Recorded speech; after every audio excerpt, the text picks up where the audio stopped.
Ladies and gentlemen, welcome to BLITZKRIEG, our own strategic affairs show. Recently, there was an announcement by the Ministry of Defence that India will have 5 theatre commands. Now, this is something that has been advocated for a very long time. A whole lot of experts have said that we must have theatre commands. China has theatre commands and so does America. Most of the countries have theatre commands. In India, we had something like a theatre command in the Andaman and Nicobar Islands, but nothing that was spread out across Indian interests, whether in India or in outside the country. Now, today we have a special guest. We have Colonel Dr. D.P.K. Pillai Shaurya Chakra, who's currently Research Fellow at the Manohar Parrikar Institute for Defence Studies and Analysis. He's also served at the National Security Council Secretariat and has had an illustrious career in the Indian Army. And you can see the photograph behind Colonel Pillai. You know, that photograph itself tells stories upon stories on how he got the Shaurya Chakra, but that's a story for another day. Sir, a very warm welcome to our show. Indeed an honor and a privilege to have you on our show, sir. Gaurav, I'd like to thank you for having me on your show. It's an honor and privilege for me too. And I've been watching your show. It's been a very educative and it's a very interesting program that you have. And thank you for inviting me. So I start off by asking you about these theatre commands, sir. What is the requirement actually of a theatre commands? Why should we have theatre commands? Well, as warfare has evolved, and you would have noticed that every era, every stage of civilization, you've seen it. There's definitely one thing is for sure, that wars between communities are definitely going to take place. So we can't really be preparing for fighting the previous war. We have to think ahead of the loop and understand, how is warfare going to be changing in the next coming generation. And theatre commands is an important necessity. It's not a fashionable statement to say, because it's not a thing that the Americans have, the Chinese have it, so we must have one too. Theatre, by very understanding, if you understand, it's like a movie theatre. What happens inside the theatre remains confined in that. The show that goes on, it has its own paraphernalia. That's what a theatre is meant. It's a theatre where entire operations that take place, it doesn't affect the other areas that are there. Like during the World War, you had the European theatre of war, and then you had the Pacific theatre of war, where you fought a different enemy. You had the Japanese, the Allied forces fought the Japanese. What happened in Europe never really affected what happened in the Pacific Command. So essentially, the commanders, the theatre commanders, were independent to take decisions, to take actions that are important and capable of executing them. So it was a completely integrated tri-service Army, Navy, Air Force. It had its own dedicated logistic systems. It had its own commanders. It had its ability to execute operations. And that's exactly like what we plan to have in our 5 commands that we have here, because we have 17 commands in our country between the Army, Navy and Air Force, and none of them share the same geographical location. Like if the Southern Command of the Indian Army is located in Pune, the Southern Command of the Navy is located in Kochi, and the Southern Command of the Air Force is in Trivandrum. So there was no really an enmeshing of the capabilities that was there. So what you have now, when you have these 5 commands that are coming up, you have the entire the Army, Navy and Air Force on one proper grid. There you are on one map sheet, so to say. You understand, you get the point. So you don't really operate on different levels. Once you have a theatre command, the assets, the resources, the commanders are all on one page, and that's the idea of having a theatre command. So do you think jointness is a byproduct of a theatre command, and do you think jointness is actually the spirit and the operational capability around which a theatre command would work? Because somebody could say that the Southern Command, the Southern Commander or the Southern Theatre Commander would be somebody from the Navy, because that is where the Navy has most influence. And in other theatre, it could be the Air Force or the Army. How does it happen, sir? How does this entire piece of jointness happen? See, I must give you a little bit of history here. When the World War II was fought, a large number of Indian troops had participated in them, and large number of in fact, in the Andaman and Nicobar Islands, the battalion that I have the proud privilege of belonging, 4 Guards, 1st Rajput, had taken the surrender of the Japanese forces. Essentially, we worked on a theatre system. The armed forces was capable of operating not only within India and island territories, but also in Africa and other areas. So we had come up with an entire, and that's the reason why very early in the days of independence, we had come up with a joint services wing that was meant to create Army, Navy, and Air Force officers who had operated, who trained together, and you knew exactly what was required. And that is the idea and spirit that was behind the Joint Services Wing, which later metamorphosized into the National Defence Academy. And the fact is that this was very much a necessity. So jointness is something that actually leads to a synergy of your forces. Now, what has happened is, while this NDA had a very lofty ideal of having tri-service, but it actually wasn't lost. Now, this comes from the reforms that had taken place by the Chief of Staff of Mountbatten, Lord Ismay, who had done a study for us somewhere around 47, 48, and he suggested, do away with the commander-in-chief system, and then you had an independent Air Force, Navy, and Army chiefs. Otherwise, you had a Chief of General Staff, which was the Army headquarters, and you had a commander-in-chief. You had Auchinleck there as the last commander-in-chief, and then you had the Army and Naval, Air Force and the Naval guys, chiefs reporting to the commander-in-chief. Now, that was removed, and then you had basically, I think it stems from a very early in our independence, we had a kind of suspicion towards what is happening around, because there were military coups happening all over the countryside. You had a coup happening in Pakistan, and you had coups happening in the region, and so there was an inherent distrust of the political system had for the military, and that's the reason why you would see that in the garb of civilian control, the powers of the tri-service powers were actually, the coordination was also encouraged. It was not encouraged. And that's the reason why 1962 happened, where, if you recall, the Air Force was not even used, and we operated in...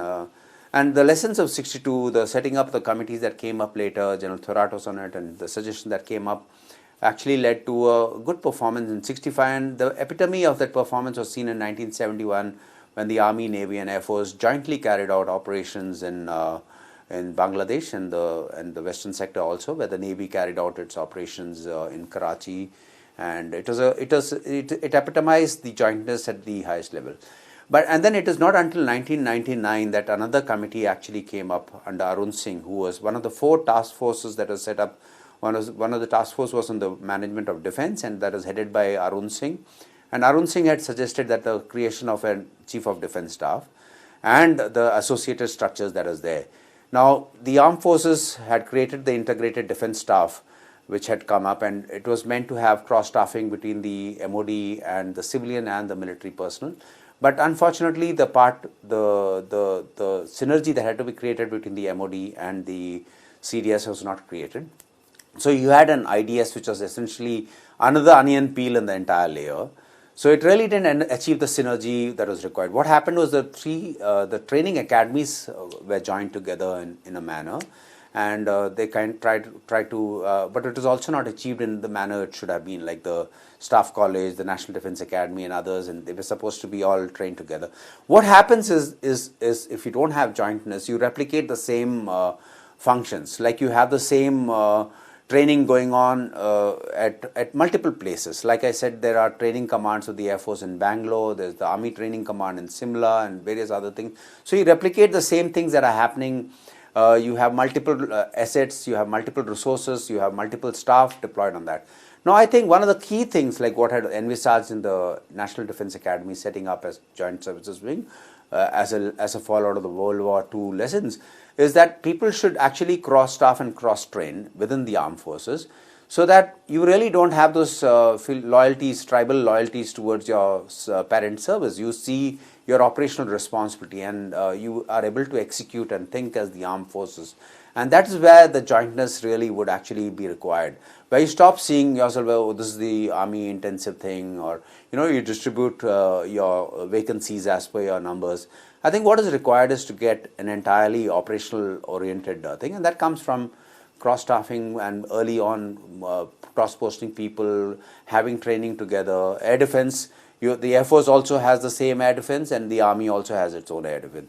Now, there is overlapping of responsibility. So obviously, you're having it's like working on a map sheet, with multiple layers on it, whereas today it's a digital era. You have everything from the sensor to shooter is capable of being in one grid. You really can do away with a lot of systems that have been, and that can only come when you have a joint training and a jointness, and that can actually lead up. It dovetails into the entire theater command concept that actually builds up to the apex level of the management of security in our country. So you spoke about the commonality of assets.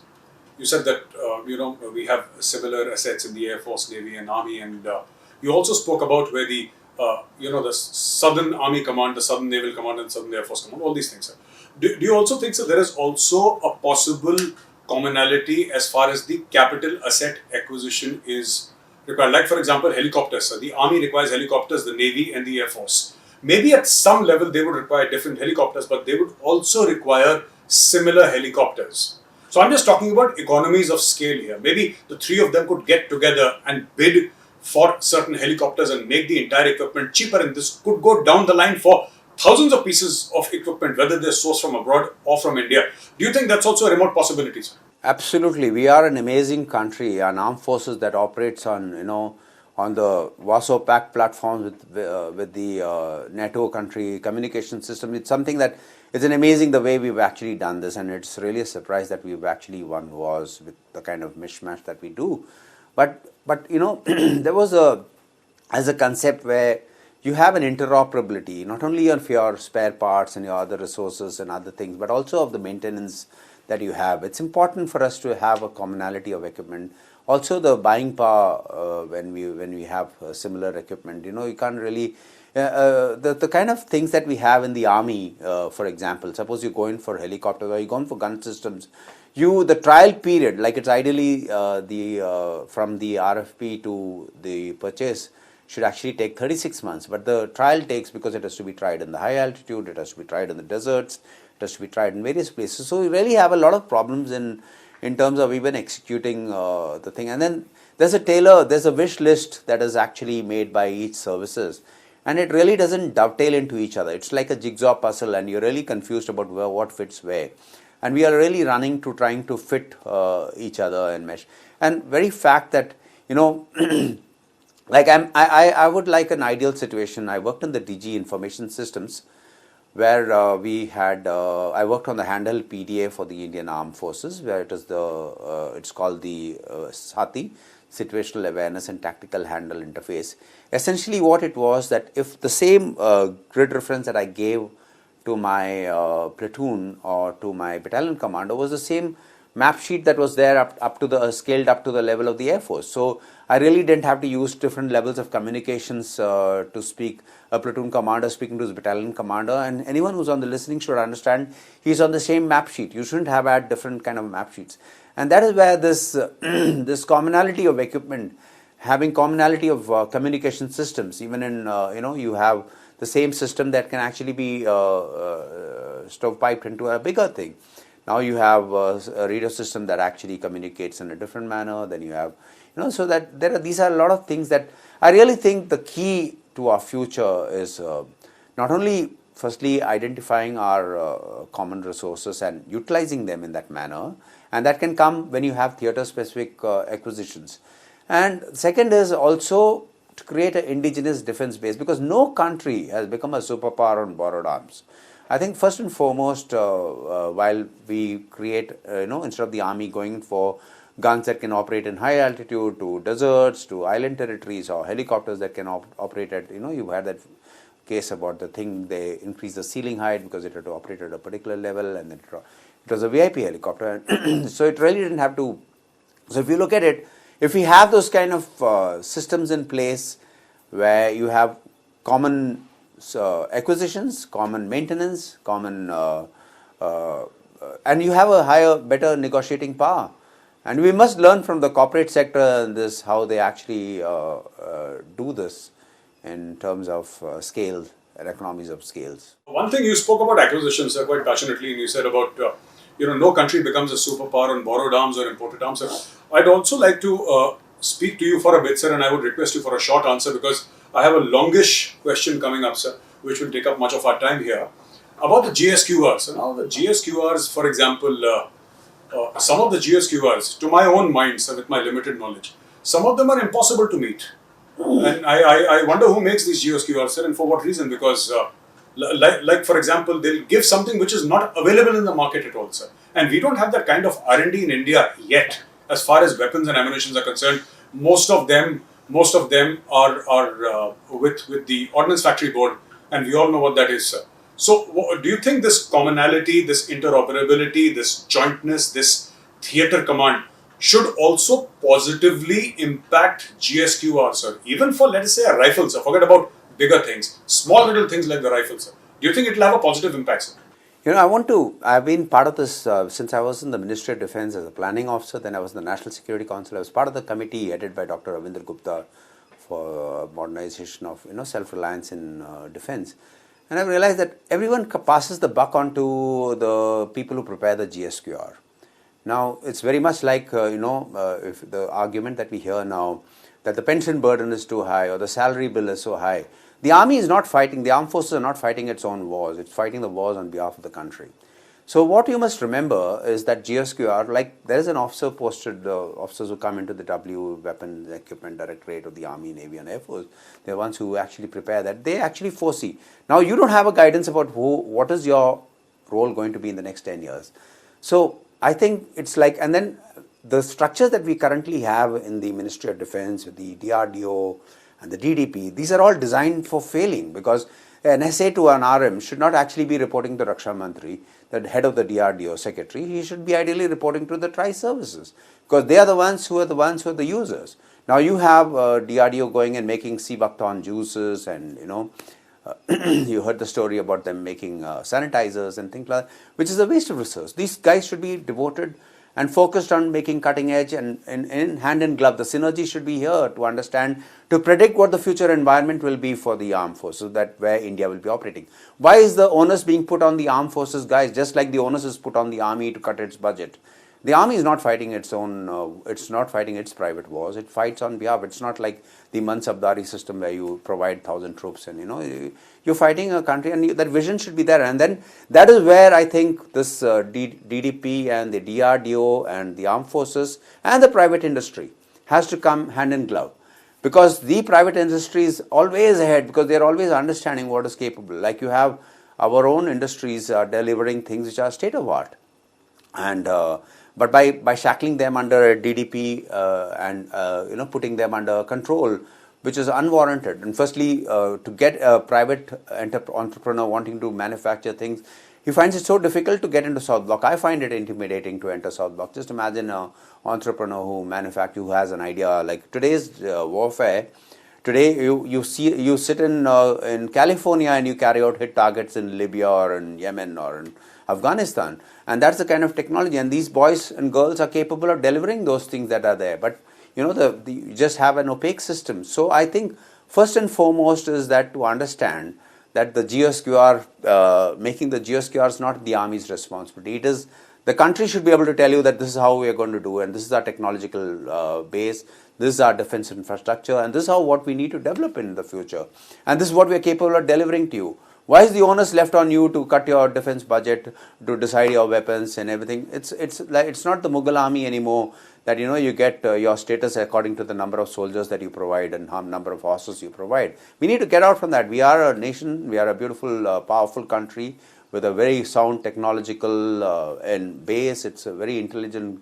So that's something I think this is a very flawed understanding of GSQR, this argument which has been repeated, the GSQRs is, it's flawed because the structures are flawed. I've often heard from the army, sir, that officers saying this, and in the last few years much more, that we are a non-expeditionary army, sir. That has been said. Now, I have no comment to make on this. I don't have an opinion on this, sir, honestly. But at the same time, I do feel that outward projection of power is important. That is my personal assessment.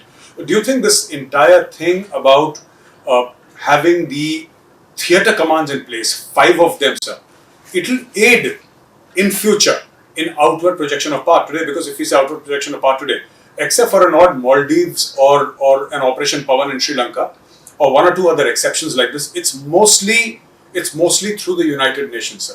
Do you think India as a country, as a regional superpower, as an aspiring global superpower, should start looking outwards? I just want you to look at the leaves of history and understand that any country that has not moved outwards or aggressively moved its intent and capability, wars is an inevitability. Just because I'm not biting a snake or a mad dog doesn't mean the mad dog won't come and bite me. So you must understand, by the very nature of a country, you should have its ability to project its intent onto the others, into creating an environment suitable for its nourishment. So like now, if you are at the receiving end, we are not an expeditionary post. Any nation, England didn't grow because it was inward looking, they're very happy, we're making our money, we are a nation of shopkeepers. They went aggressively, they colonized, and and then you learn, today I'm speaking English because the British came and ruled us. So that is the fact that any country, like America is not America because it stays within its, it's an isolated country, it can stay where it wants. But its power today, everyone knows America's greatness, and everyone wants to be, traveling to America, and it attracts the best people in terms of everything, whether it's science, technology, literature. So it's something you must understand, that Pacific Army. And I must tell you one thing, that we were much more capable in our early days, in the 70s rather, than we are today. We had a very aggressive, like what we did in Bangladesh.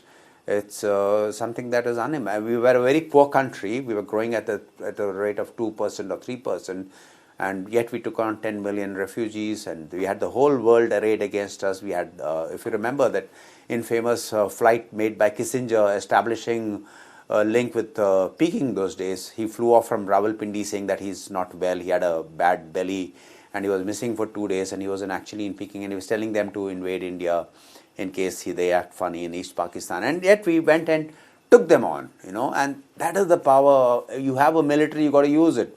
You need to you be able to project, and you actually changed the entire narrative.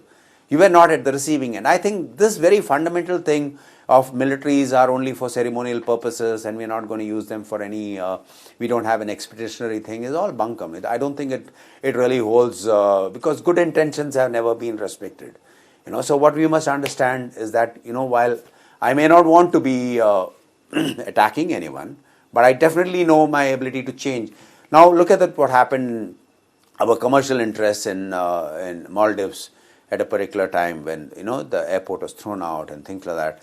So for that matter, we should have had the ability. We went and restored the same government in Maldives in 1987. We had we did that in Seychelles, we have been able to do. So I think we should be able to understand that it's only like you get respected when you have power and you have an ability to use that power. So this expeditionary capabilities are, and who knows what India's responsibilities are thrust on India. We are on the forefront. We have a dark alliance taking place of countries that are against the democracies, and we are here in an axis of democracies that are actually upholding those very fundamental freedoms that humans aspire for, of liberty, equality, fraternity, and other things. So we must understand that this is a very important ability not only to have but also to be able to project it. Thank you very much for joining us, sir. It was indeed a pleasure and a privilege listening to you and your frank and straight views. Ladies and gentlemen, I'm joined by Colonel Dr. D.V.K. Pillai, Shaurya Chakra Research Fellow.